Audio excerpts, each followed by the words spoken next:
Hello students, तो कैसे हैं आप लोग। आज आपके बीच फिर से 12th केमिस्ट्री के अंदर आपके chapter halo alkane and hello Erin से लेक्चर नंबर 7 लेके आए हैं। इस लेक्चर के अंदर हमारा टॉपिक होने वाला है आपका chemical properties of haloalkanes. इससे पहले हमने अपने 6 लेक्चर यूट्यूब पर अपलोड कर रखे हैं, आप वहां जाकर उन्हें देख सकते हैं। तो चलिए आज का टॉपिक स्टार्ट करते हैं, chemical properties of haloalkanes. तो चलिए स्टूडेंट स्टार्ट करते हैं आज का topic chemical properties of halo alkane.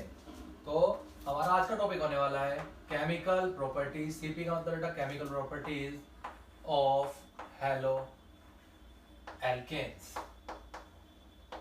ठीक है, तो केमिकल प्रॉपर्टीज के अंदर जो हेलो एल्केन है हमारे, जो 3 तरह की केमिकल प्रॉपर्टीज हम शो करेंगे यहाँ पर। इसकी जो केमिकल रिएक्शंस होंगी कौन कौन सी होगी बेटा, एक तो nucleophilic substitution reaction, nucleophilic substitution reaction होगी एक तो केमिकल रिएक्शन में हेलो एल्केन के।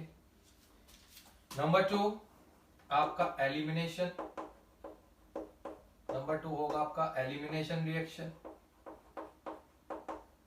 और नंबर 3 होगी बेटा आपका रिएक्शन विद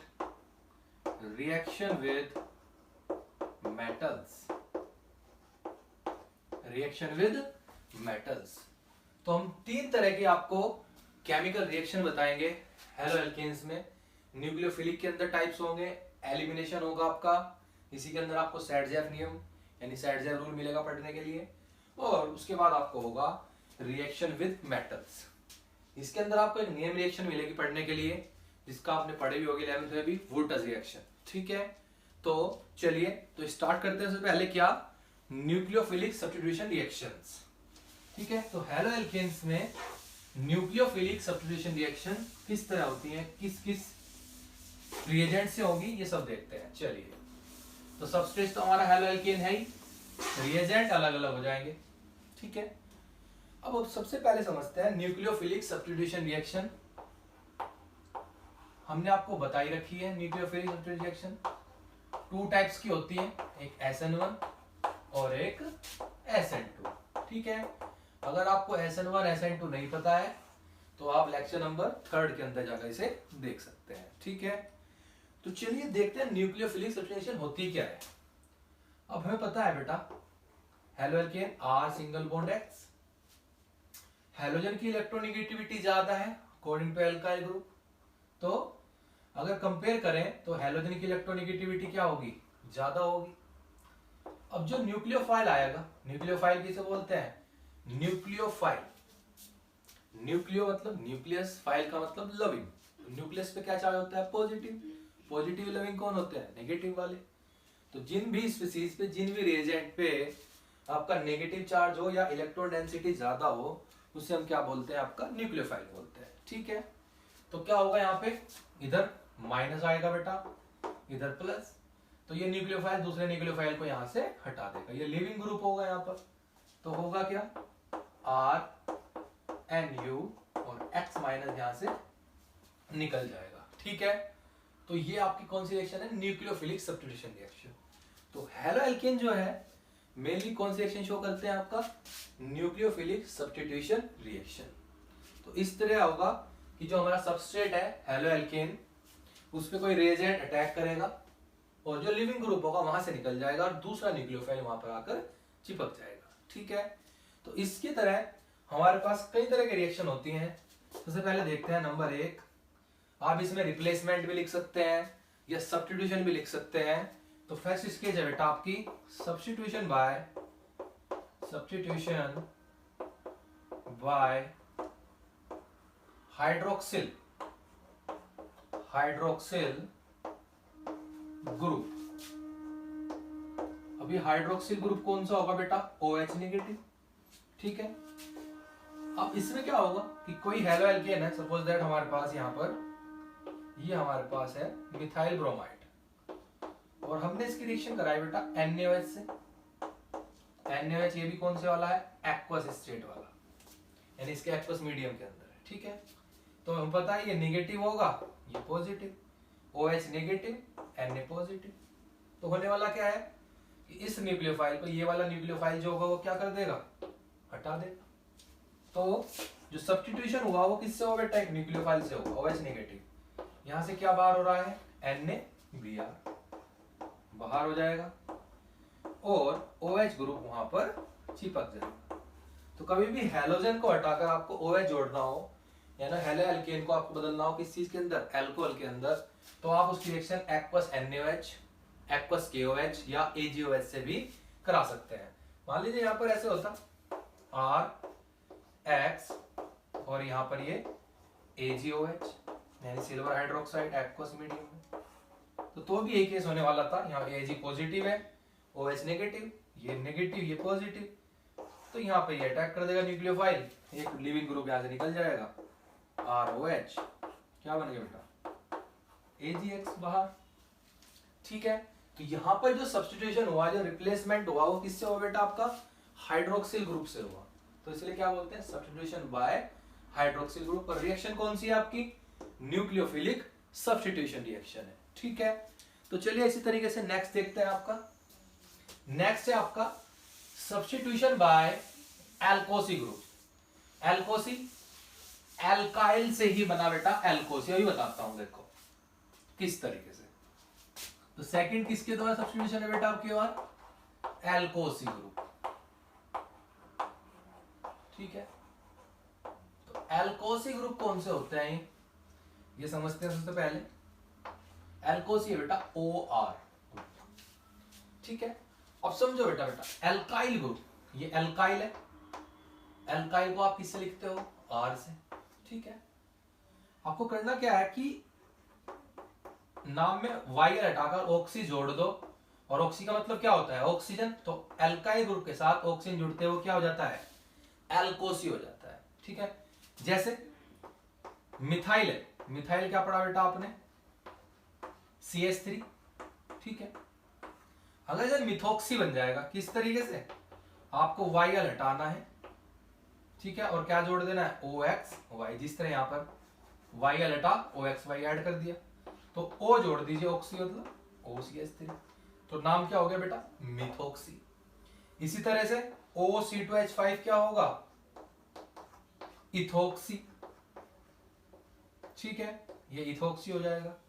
इसी तरीके से अगर आप फेनिल ग्रुप यानी C6H5 जोड़ते हो के साथ, तो बेटा ये फेनिल से क्या बनेगा, यानी आपका फिनॉक्सी। ठीक है, फिनाइल से क्या बनेगा, आपका फिनॉक्सी बनेगा। समझ में आती है बात। तो इस तरीके से हम पढ़ सकते हैं। एल्काइल ग्रुप में YL हटा दीजिए, OXY जोड़ दीजिए, तो एल्काइल ग्रुप को लिखते हैं R से, उसमें O जोड़ दिए तो क्या बन जाएगा, एल्कोसी। इसी तरीके से मिथाइल CH3 है, O जोड़ दीजिए, YL हटा दीजिए, ऑक्सी जोड़ दीजिए, मिथोक्सी, इथोक्सी, फिनोक्सी। ठीक है, प्रोपोक्सी, इस तरीके से होता है। ठीक है, इतनी बात समझ में आती है। लेकिन अगर हम इसे सफिक्स की फॉर्म में यूज करते हैं तो ये एल्कोसी होगा।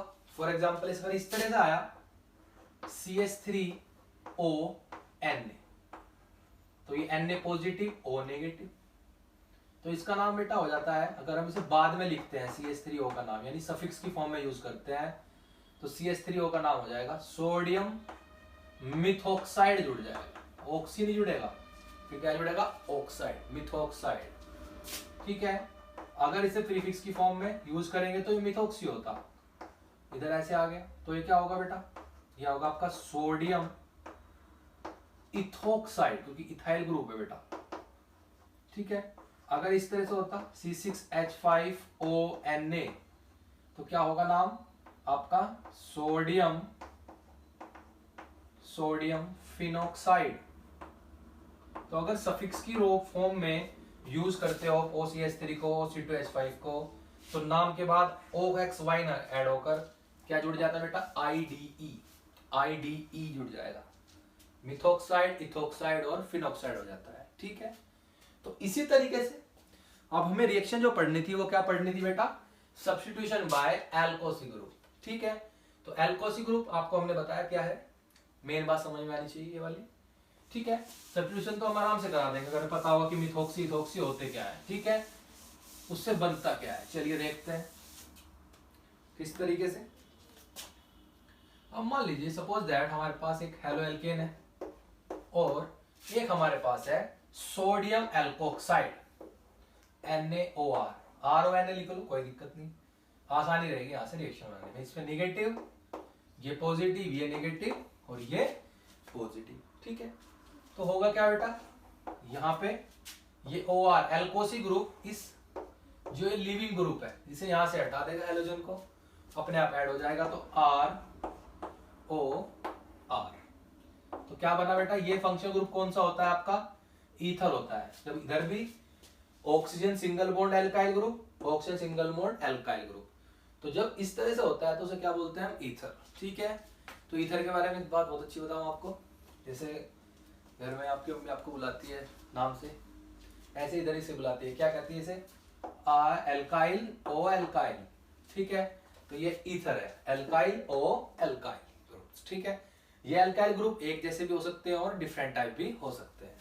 चलिए रिएक्शन देख लीजिए इधर, मान लीजिए CH3Br plus sodium methoxide, sodium आपका मिथॉक्साइड, और यहां से बेटा आपका NaBr क्या हो जाएगा, निकल जाएगा, ये नेगेटिव हो जाएगा, ये पॉजिटिव, बॉन्ड बन जाएंगे।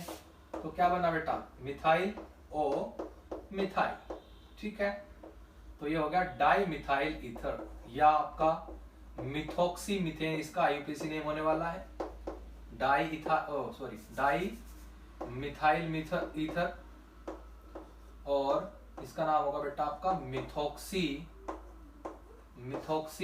और CH3 एक कार्बन के लिए मैथ और सिंगल बॉन्ड के लिए आपका एन, तो मिथॉक्सी मीथेन नाम हो जाएगा, ठीक है।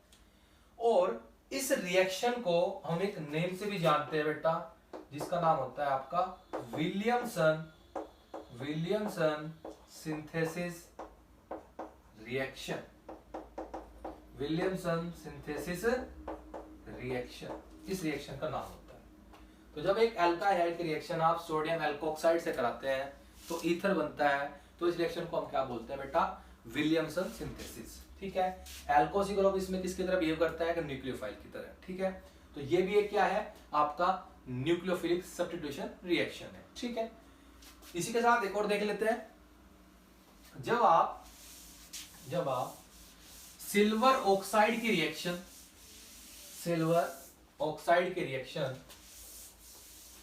किससे कराते हो बेटा, एल्काइल हाइड्स यानी हेलो एल्केन से। जैसे आपने यहाँ पर एल्काइल हैलाइड के 2 मॉलिक्यूल यूज किए, CH3Br और यहाँ पर हमने Ag2O सिल्वर ऑक्साइड से 2 मॉलिक्यूल क्यों यूज किए, क्योंकि एक Ag पे बेटा एक पॉजिटिव होता है, यूनि पॉजिटिव होता है, Br यूनि नेगेटिव होता है, तो मोनो पॉजिटिव मोनो नेगेटिव, एक Ag एक Br को लेके जाए, कितने Ag हैं इधर, 2, तो 2 Ag 2 Br को, तो यहां से ये क्या हो जाएगा बेटा, 2 AgBr बाहर हो जाएंगे, बचेगा क्या, CH3O CH3, तो फिर से आपका क्या बन गया बेटा, यहां पर ईथर बन जाएगा। तो एक रिएक्शन ये भी थी, ठीक है। जो सिल्वर ऑक्साइड की रिएक्शन आप हेलो एल्केन से कराते हैं या एल्काइल हैलाइड भी बोल सकते हैं, तो आपको क्या बनता है, ईथर बनता है, ठीक है। इतनी बात समझ में आती है। चलिए नेक्स्ट देखते हैं, नेक्स्ट इंपोर्टेंट रिएक्शन है और थोड़ी सी डिफिकल्ट है। किस तरीके से, तो सब्स्टिट्यूशन बाय साइनाइड या नाइट्राइल भी बोलते हैं, और आइसोसाइनाइड ग्रुप। तो इसके अंदर 2 होगा, थर्ड होगी आपकी substitution by cyanides and isocyanide groups, ठीक है। 2 अलग अलग है, दोनों के अंदर अलग अलग सिस्टम होगा बेटा। देखो किस तरीके से, CH3Br प्लस फर्स्ट रिएक्शन कराए बेटा KCN से। अभी समझते हैं, KCN से रिएक्शन कराने में आप देखोगे कि जो C के साथ बॉन्ड बनेगा बेटा वो Cn की तरफ से यानी C की तरफ से बनना, तो क्या हुआ बेटा, मिथाइल साइनाइड बन गया, ठीक है। और KBr यहां से क्या हो जाएगा, बाहर हो जाएगा, क्यों, क्योंकि बेटा ये पॉजिटिव है, ये नेगेटिव और ये पॉजिटिव, ठीक है। तो सब्स्टिट्यूशन किसने करा बेटा, आपका Cn ग्रुप, यानी कि आपके साइनो ग्रुप से हुआ, यानी साइनाइड से हुआ, ठीक है। तो साइनोमिथेन, ठीक है, नाम हो जाएगा। चलिए मिथाइल नाइट्राइल भी बोल देते हैं। अब देखो इधर CH3Br है, लेकिन इस बार हमने यूज किया बेटा AgC, है तो इस बार भी साइनाइड। लेकिन हम देखते क्या है कि पहले तो बॉन्ड C की तरफ से बना था बेटा, यानी साइनाइड फॉर्म हुआ था, लेकिन इस बार जो आपका बनेगा वो NC बना। ये कैसे हुआ? दोनों सेम है तो इधर भी C से बनना चाहिए था। AgBr इधर भी बाहर हो जाएगा। तो ऐसा होता क्यों है, देखते हैं ऐसा क्यों होता है, ये देखते हैं। तो बेटा जो KCN है, KCN में होगा क्या, KCN जो है एक आयनिक कंपाउंड होता है, जबकि जो AgCN होता है वो आपका एक कोवलेंट कंपाउंड है। आयनिक और कोवलेंट, फजान रूल 11th याद आया। कैटायन यहां पर क्या होगा बेटा, ये पॉजिटिव और इधर ये Ag, अगर कैटायन बनाए दोनों को, तो हमने पढ़ा था कि फजान ने क्या कहा था कि कैटायन का साइज जितना छोटा होता चला जाएगा उसके अंदर कोवलेंट कैरेक्टर उतना ही बढ़ता चला जाएगा। तो हमें पता है बेटा कि पोटेशियम का साइज यहाँ पे बड़ा है और Ag का जो साइज होता है वो क्या होता है, छोटा होता है। तो जिसकी वजह से Ag के अंदर जो कोवलेंट कैरेक्टर होगा वो ज्यादा होगा कंपेयर टू पोटेशियम के। तो K जो होगा वो एक्टिव एलिमेंट होने की वजह से भी और उसका साइज छोटा होने की वजह से कैसा बॉन्ड बनाता है, आयनिक। जबकि जो AgCN है उसके अंदर जो बॉन्ड बनेगा वो कौन सा बनेगा, Ag बनाएगा, जो वो कोवलेंट बॉन्ड बनाएगा, यानी शेयरिंग से बनाएगा। तो इधर क्या होगा, K positive Cn negative, N के पास 5 इलेक्ट्रॉन होने की वजह से इसकी स्ट्रक्चर कितने बचेंगे इलेक्ट्रॉन, इधर 3 इलेक्ट्रॉन का तो बॉन्ड बना लिया, इधर 2 इलेक्ट्रॉन इधर बच गए। अब आयनिक होने की वजह से 1 इलेक्ट्रॉन पोटेशियम से 1 इलेक्ट्रॉन कार्बन का बचा हुआ था, तो 2 इलेक्ट्रॉन हुए। इसकी वजह से क्या आया इसमें बेटा, माइनस आया। तो आप देखोगे इसकी स्ट्रक्चर तो इस तरह की है, जबकि AgCN में शेयरिंग ऑफ इलेक्ट्रॉन होने की वजह से AgCN की स्ट्रक्चर किस तरह की होगी, इस तरह की। अब जब आप इसकी रिएक्शन कराओगे किससे बेटा, हेलो एल्केन से, तो ये पॉजिटिव पार्ट है, नेगेटिव है। तो पॉजिटिव के पार्ट जो होगा, इलेक्ट्रॉन डेंसिटी कम हो गई इधर मिथाइल ग्रुप पे, उधर कौन अटैक करेगा, जहां इलेक्ट्रॉन डेंसिटी क्या होगी, ज्यादा। अब आप एक बार नोट करिए, इधर C के पास भी क्या है, नेगेटिव, और नाइट्रोजन के पास भी क्या है, लोन पेयर है। तो इलेक्ट्रॉन डेंसिटी इधर भी ज्यादा है, इधर भी ज्यादा है। लेकिन कार्बन की जो इलेक्ट्रोनेगेटिविटी होती है वो नाइट्रोजन की कंपेयर में क्या होती है, कम होती है, ठीक है। तो नाइट्रोजन अपने इलेक्ट्रॉन देने में इंटरेस्टेड नहीं होगा, कौन होगा, कार्बन। और दूसरी बात, कार्बन कार्बन के बीच बॉन्ड जो बनेगा वो स्ट्रॉन्ग होगा कंपेयर टू कार्बन और नाइट्रोजन, ठीक है। तो इसकी वजह से, क्योंकि इधर कार्बन पर क्या है बेटा, निगेटिव चार्ज है, तो बॉन्ड किसकी साइड से बनेगा, कार्बन की तरफ से। इसीलिए इधर क्या फॉर्म हुआ, CN फॉर्म हुआ। क्या फॉर्म हुआ, CN। लेकिन AgCN में आप देखो कार्बन के पास कितने इलेक्ट्रॉन होते हैं, 4 के 4 इलेक्ट्रॉन शेयर कर रखे हैं, 1 2 3 और एंड 4। तो यहां पर इलेक्ट्रॉन देने के लिए किसके पास है लोन पेयर, केवल नाइट्रोजन के पास। कार्बन के पास कोई भी इलेक्ट्रॉन डेंसिटी इंक्रीज यानी हाई नहीं है। किसकी इलेक्ट्रॉन डेंसिटी आई है यहाँ पर, नाइट्रोजन की। तो बॉन्ड किसकी तरफ से बनेगा बेटा, नाइट्रोजन की तरफ से। इसलिए AgCN के अंदर जो आपका बॉन्ड का फॉर्मेशन होता है वो किस साइड से होता है बेटा, नाइट्रोजन की तरफ से होता है। और साइनाइड होने के बाद भी आपका क्या फॉर्म होता है, जो मेजर प्रोडक्ट है, आइसोसाइनाइड। तो AgCN में जो सॉल्यूशन होता है वो आइसोसाइनाइड से होता है, तभी आपका मेजर प्रोडक्ट बनता है आइसोसाइनाइड। KCN में जो मेजर प्रोडक्ट होगा वो क्या होगा, आपका साइनाइड होगा, ठीक है। आज समझ में आती है, ठीक। चलिए अब जो आपका नेक्स्ट है वो है आपका substitution by nitrite and nitro group. इसमें भी सेम ऐसी कंडीशन है बेटा, नाइट्राइट एंड नाइट्रो, ठीक है। तो nitrite and nitro group substitution होगा आपकी बार। तो इसमें क्या होगा कि मान लीजिए हेलो एल्केन है, आपने रिएक्शन किससे कराई बेटा, KNO2 से। एक बार रिएक्शन किससे कराई आपने, AgNO2 से। तो क्या होने वाला है, वही बात फिर से बेटा, अगर के है बेटा, KNO2 है तो O की तरफ से बॉन्ड बनेगा, ONO और KX यहां से बाहर हो जाएगा। अगर आपके पास AgNO2 है तो N की तरफ से बॉन्ड बनेगा, नाइट्रो हो जाएगा, यानी कि AgX यहां बाहर हो जाएगा। ठीक है, ये नाइट्राइट है ONO और ये NO2 क्या है आपका, नाइट्रो है। अब ऐसा क्यों, सेम वही कंडीशन है। KNO2 एक आपका आयनिक कंपाउंड है, AgNO2 आपका कोवलेंट कंपाउंड है। तो पोटेशियम में आप देखें यहां पर जो स्ट्रक्चर होगी NO2 की वो कैसे होगी, इस तरीके से। नाइट्रोजन की वैलेंसी कितनी होगी, 2 और 1 3। ठीक है, अब ऑक्सीजन के पास एक इलेक्ट्रॉन, कितने इलेक्ट्रॉन थे बेटा, 6 इलेक्ट्रॉन। 6 में किधर चला गया, इधर, तो कितने बचे 5, तो 5 इलेक्ट्रॉन, 1 2 3 4 और 1 5। ठीक है, एक इलेक्ट्रॉन इधर से भी आया होगा, पोटेशियम ने दिया होगा क्योंकि आयनिक बॉन्ड है, तो ये 6 इलेक्ट्रॉन हो गए। तो अब देख रहे हैं आप माइनस चार्ज किसके पास है बेटा, यहाँ पर किसके पास है, ऑक्सीजन के। तो बॉन्ड किधर से बनेगा आपका, ऑक्सीजन की तरफ से बनेगा, क्योंकि इस पे प्लस है बेटा, इस पे भी प्लस है। ठीक है, ऐसे ही AgNO2 में जो बॉन्ड बनेगा वो किसकी तरफ से बनेगा, आपका N की तरफ से बनेगा। सेम कंडीशन वही वाली है। ठीक है, तो जब आपने देखा तो इस तरह को याद भी करने का एक तरीका है हमारे पास कि जब भी बॉन्ड आप Ag से करा रहे हो, चाहे वो AgCN हो या बेटा आपका AgNO2 हो, आपको ध्यान रखना है कि जो बॉन्ड का फॉर्मेशन होगा वो ऑलवेज N की तरफ से होगा, इधर NC और इधर NO2। ठीक है, KNO2 होगा तो O की तरफ से होगा, Ag है तो N की तरफ से होगा, दोनों में, चाहे वो CN हो या आपका NO2 हो। ठीक है, इधर AgCN था, किधर से बना बॉन्ड, NC हुआ, ना कि CN।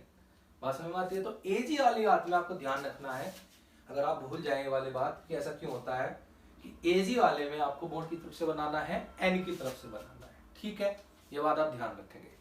कंप्लीट द रिएक्शन में काफी बार ये क्वेश्चन पूछा गया है, तो ये बात आपको समझ में आई। चलिए अब नेक्स्ट देखते हैं आपका, नेक्स्ट देखते हैं बेटा आपका रिडक्शन। हेलो एल्केन का बेटा क्या देखते हैं, रिडक्शन देखते हैं।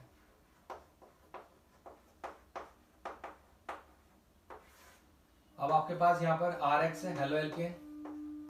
अगर इसका रिडक्शन करा दें इससे बेटा, लिथियम एल्यूमिनियम हाइड्राइड से, हाइड्राइड क्या होता है बेटा, H नेगेटिव, तो इधर ये पॉजिटिव, ठीक है, और इधर ये पॉजिटिव और इधर ये नेगेटिव, तो क्या होगा, ये H नेगेटिव, एक H इधर जुड़ जाएगा, एक H X को लेकर चला जाएगा, तो R सिंगल बॉन्ड H और HX क्या हो गया बाहर, तो आपका क्या फॉर्मेशन होगा बेटा, एल्केन का फॉर्मेशन होगा। किसका फॉर्मेशन होगा आपका, एल्केन का।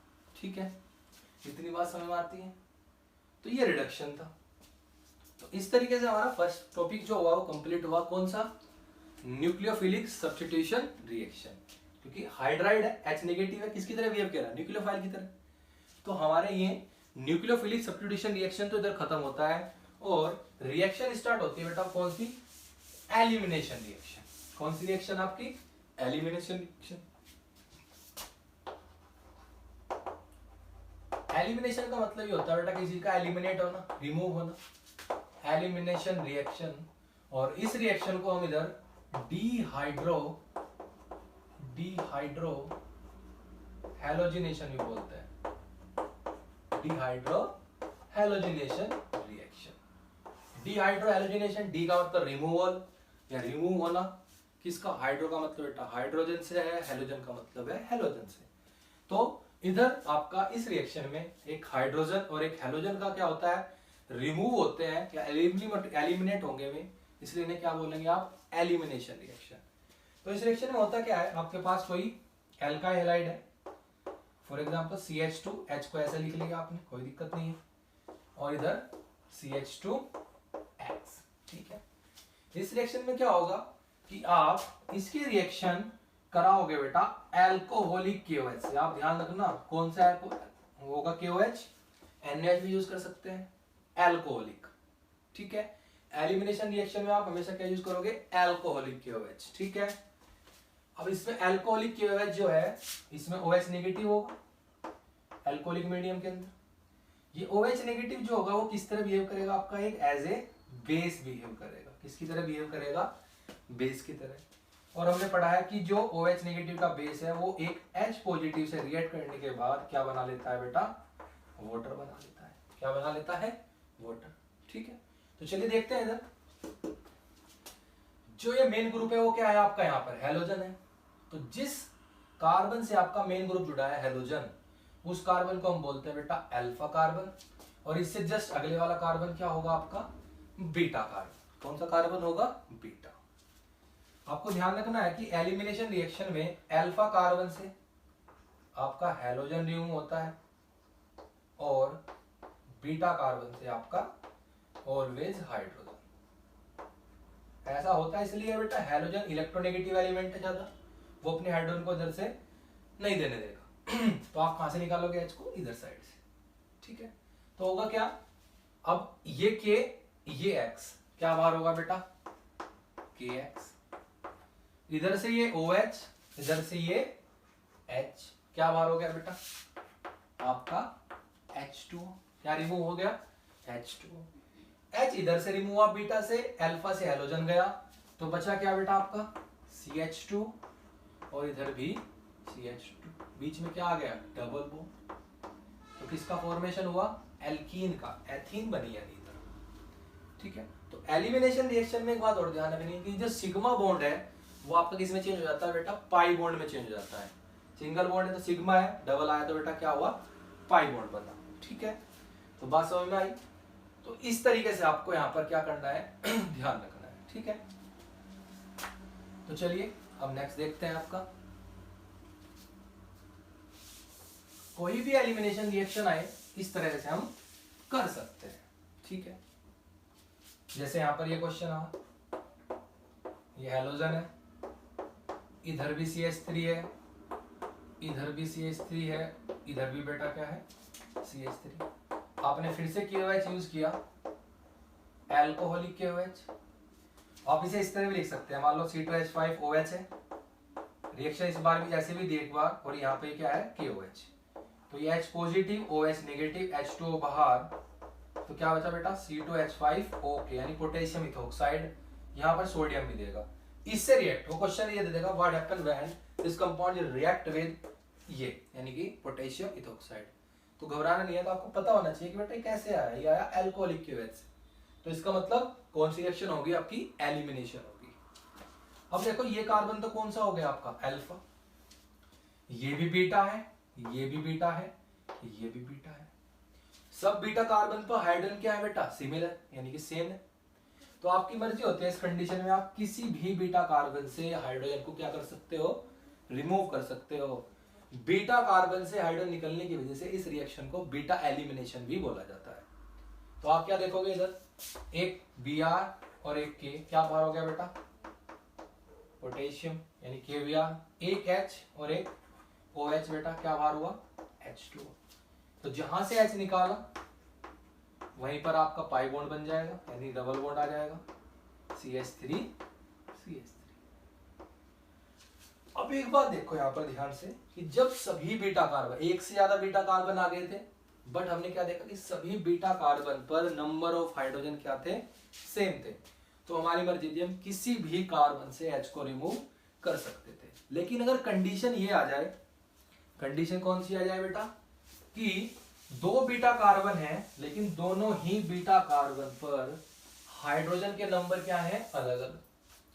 तो उस कंडीशन में आप क्या करेंगे, तो उस कंडीशन में यहां पर आप एक रूल फॉलो करोगे, इसका नाम क्या होता है बेटा, सैट-जैफ रूल। सैट-जैफ रूल ये लिखने के लिए तो नहीं आएगा रूल, एक रिएक्शन दे देगा, उसे कंप्लीट करनी होती है और आपको वहां ध्यान रखना होता है कि इसमें कौन सा रूल लगाना पड़ेगा, सैट-जैफ। कब, जब दो बीटा कार्बन हो इस तरीके से बेटा, दो बीटा कार्बन हो तो आप उस बीटा कार्बन से हाइड्रोजन को रिमूव करेंगे अकॉर्डिंग टू सैट-जैफ जिस बीटा कार्बन पर हाइड्रोजन के नंबर कम होंगे, तभी आपकी मोर सब्स्टिट्यूटेड या मोर स्टेबल क्या बनेगी, एल्कीन बनेगी। चलो देखते हैं। जिस कार्बन से हेलोजन अटैच होता है वो कार्बन अल्फा, इधर ये भी बीटा है बेटा और ये भी क्या है बीटा। अब आपने इसके किससे रिएक्ट कराया बेटा, अल्कोहलिक KOH से रिएक्ट कराया, अल्कोहलिक KOH, इसे आप बीटा डैश कर देते हैं। तो अब हमने बीटा डैश से जब H निकाला, देखो हाइड्रोजन क्या है बेटा इधर कम है, इधर कितने H है तो इधर बीटा कार्बन में कितने हैं 3।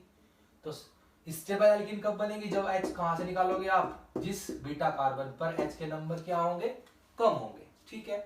तो CH3 C H निकला इधर से एक H होगा, डबल बॉन्ड आ जाएगा, CH इधर हेलोजन चला गया CH3, ठीक है। तो नाम क्या होगा इसका ब्यूट 2इन, ठीक है। ये आपका यहाँ पर मेजर प्रोडक्ट होगा और क्या कितना होगा लगभग 80%। इसी तरीके से जब यहां से H निकलेगा CH3 CH2 CH double bond CH2 ब्यूट 1इन, ये आपका माइनर होगा और कब कितना बनेगा लगभग 20% बनेगा, ठीक है। कोई भी एल्कीन तभी मोर सब्स्टिट्यूटेड या स्टेबल होती है जब कार्बन कार्बन डबल बॉन्ड से ज्यादा एल्काइल ग्रुप अटैच होते हैं। इधर 2 हैं, इधर कितने हैं बेटा एक ही है, ठीक है CH3 CH2। इससे क्या होता है कि नंबर ऑफ अल्फा हाइड्रोजन, इधर कितने हैं 3 और 3 6 हैं, इधर कितने हैं बेटा 5 हैं। तो दूसरी आपको ध्यान रखना है, इसकी वजह से क्या होगा इसकी हाइपर कंजुगेटिव फॉर्म ज्यादा बनेगी तो स्टेबिलिटी बढ़ जाएगी। तो जितनी कोई भी एल्कीन हो, जितने ज्यादा एल्काइल ग्रुप जुड़ते चले जाते हैं उसकी स्टेबिलिटी उतनी ज्यादा हो जाती है, ठीक है। तो इधर ध्यान रखना, डबल बॉन्डेड कार्बन से 2 एल्काइल ग्रुप यानी 6 अल्फा हाइड्रोजन थे, इसलिए ज्यादा स्टेबल है, वो कम स्टेबल है, ठीक है। तो हमारा जो मेन प्रोडक्ट होगा, जो मेजर प्रोडक्ट होगा वो क्या होगा ब्यूट 2इन, यानी कि आपको हाइड्रोजन वहीं से रिमूव करना है तभी आपकी स्टेबल एल्कीन बनेगी जब जिस बीटा कार्बन पर हाइड्रोजन के नंबर क्या होंगे कम। तो ये हमारा कौन सा प्रोडक्ट होगा, इसे हम सेट-जेफ प्रोडक्ट भी बोल देते हैं, ठीक है। तो ये सेट-जेफ का यहाँ पर रूल था एलिमिनेशन रिएक्शन के अंदर।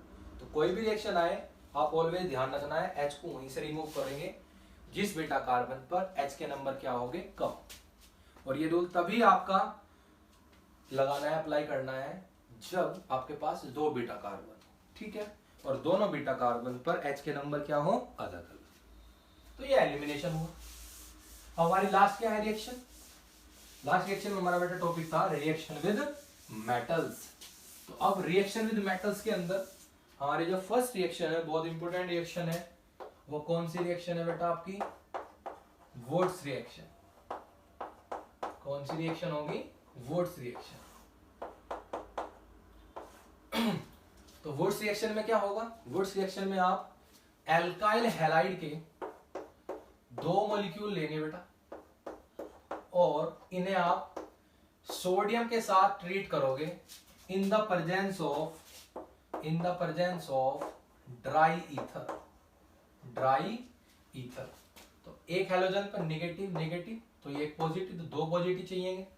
तो यहां से क्या होगा 2NaX रिमूव हो जाएगा तो R सिंगल बॉन्ड क्या बनेगा R बनेगा, ठीक है। तो कभी भी अगर कंडीशन इस तरह से हो कि आपको कार्बन डबल करने हैं, आपको एक कार्बन से 2 कार्बन बनाने हैं, 2 से 4, 4 से 8 डबल करने हैं, तो आप कौन सी रिएक्शन फॉलो करोगे वुड्स रिएक्शन। इस रिएक्शन से बेटा ओड नंबर की एल्केन जैसे मीथेन तो बिल्कुल नहीं बनती। इसमें मान लीजिए हमारे पास क्या है CH3 Br और आपको क्या बनाना है इससे इथेन बनाना है। इधर कितने कार्बन है एक, इथेन में कितने कार्बन होते हैं 2। तो इसी के ही हम 2 मॉलिक्यूल ले लेते हैं, एक मॉलिक्यूल और सोडियम के साथ ट्रीट कर देंगे। तो आप इधर देखोगे क्या बन जाएगा ड्राई ईथर होगा। ड्राई ईथर इसलिए यूज करते हैं क्योंकि जो एल्काइल होते हैं हमारे मॉलिक्यूल हेलो एल्केन, ये बहुत ज्यादा रिएक्टिव होते हैं और मॉइस्चर से रिएक्ट करके क्या बना लेते हैं अल्कोहल। तो इसे अल्कोहल में चेंज ना हो इसलिए प्रिवेंट करने के लिए आप क्या यूज करते हो इस रिएक्शन में ड्राई ईथर। तो 2NaBr इधर क्या हो जाएगा बाहर हो जाएगा, तो क्या हुआ बेटा CH3 सिंगल बॉन्ड CH3, तो इथेन बन गया।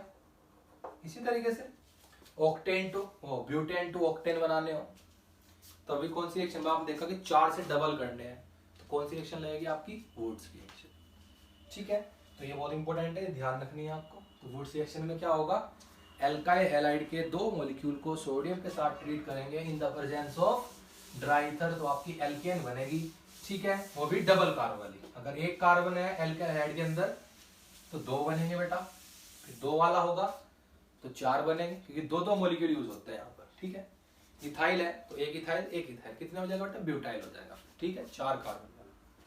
फिर रिएक्शन विद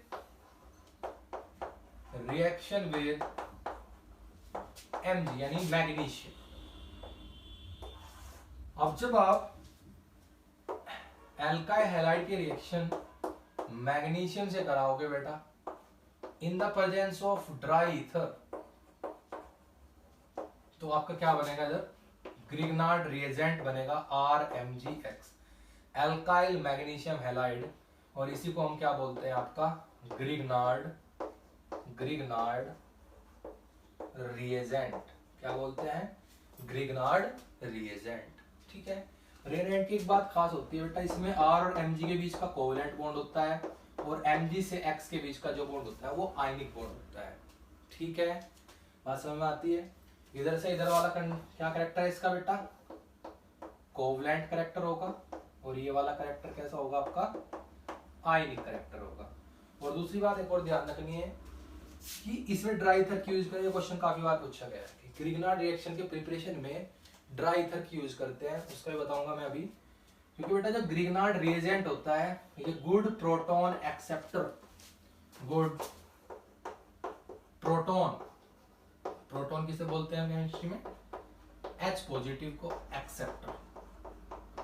यानी कि अगर कोई भी प्रोटिक सॉल्वेंट है जो प्रोटॉन दे सकता होगा, फॉर एग्जांपल मान लीजिए मॉइस्चर आ जाए, HOH H positive OH negative, Mg की इलेक्ट्रोनेगेटिविटी कम है तो ये पॉजिटिव है, ये नेगेटिव है, तो ये प्रोटॉन क्या करेगा? H पॉजिटिव एकदम अटैक करेगा इस पर एल्काइल पर, और RH Mg की वैलेंसी कितनी है? दो होती है, एक पे हैलोजन है और एक पे कौन चला जाएगा? यहाँ से OH नेगेटिव अटैक कर देगा। तो हमने क्या देखा कि ग्रिग्नार्ड रिएजेंट किसी भी प्रोटिक सॉल्वेंट से रिएक्ट करके क्या बना लेता है? एल्केन बना लेता है। इसलिए जब ग्रिग्नार्ड रिएजेंट बनाते हैं तो ग्रिग्नार्ड रिएजेंट एल्केन में चेंज ना हो जाए, इसे प्रिवेंट करने के लिए, इसे रोकने के लिए आप क्या यूज करते हो? इधर ड्राई ईथर का यूज करते हो, क्योंकि ग्रिग्नार्ड रिएजेंट कोई भी प्रोटिक सॉल्वेंट हो, चाहे वो वाटर हो, ठीक है, आपका एल्कोहल हो, का अमोनिया हो, ठीक है, आपकी एमीन हो, जो भी उसे प्रोटॉन दे सकता हो, यानी प्रोटिक सॉल्वेंट जो होंगे, उनसे रिएक्ट करके वो किस में चेंज हो जाती है बेटा? एल्केन में चेंज हो जाती है। इसलिए इस चीज को प्रिवेंट करने के लिए आप क्या यूज करते हो? इधर ड्राई ईथर का यूज करते हो। ठीक है, इतनी बात समझ में आती है? तो ये आज हमारी कुछ केमिकल रिएक्शन हुई हैलो एल्केन्स की। ठीक है, उम्मीद करता हूँ आपको ये पसंद आई होगी, समझ भी आई होगी। ठीक है, अगर वीडियो अच्छी लगे तो वीडियो को लाइक करें, शेयर भी करते रहे और चैनल को सब्सक्राइब करते। ठीक है, धन्यवाद।